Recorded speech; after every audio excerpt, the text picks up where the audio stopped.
Hello, I'm Lizzie Wilson. I am the Senior IP Attaché based in the UK mission in Geneva. I represent the UK in all IP matters across Geneva, namely at the World Trade Organization and the World Intellectual Property Organization. Hello, I'm Valeriano Simone. I'm the IP Attaché in Geneva, Switzerland, and I'm based at the UK mission to the United Nations and World Trade Organization. And I work together with Whitehall departments, especially with the UK IPO and the Department for Business and Trade, in developing policy positions, UK policy positions, and analyze and policy IP language across WIPO and WTO.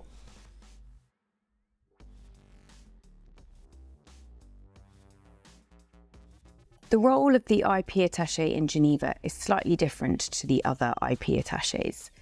Together with New York, Geneva is the centre of multilateral governance and diplomacy, hosting a number of important international organisations. Our focus is to support the UK government and the IPO in delivering their objectives at the multilateral level in all the organisations that are based in Geneva. We need to ensure that relevant decisions are being taken consistent with UK IP, trade and economic interests and priorities. Navigating multilateral work can be difficult and delicate.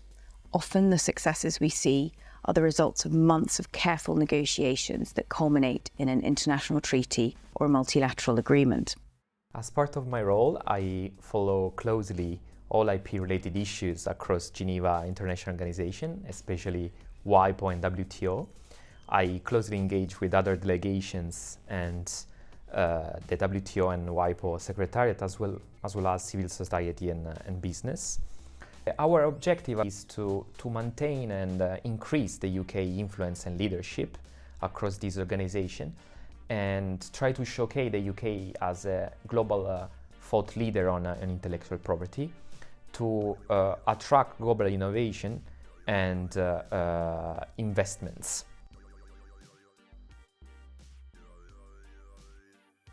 We work in member-driven organisations that operate on a consensus basis.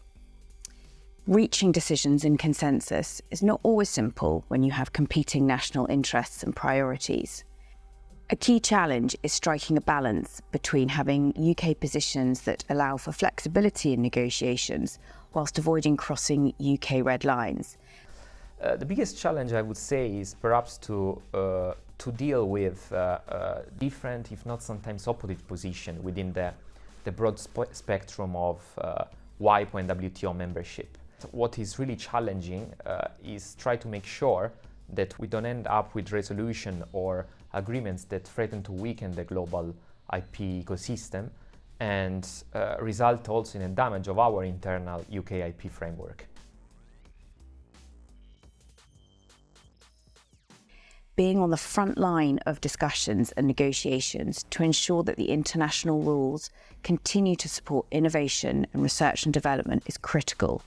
We want to ensure a balanced and fair international IP system that works for the benefit of all.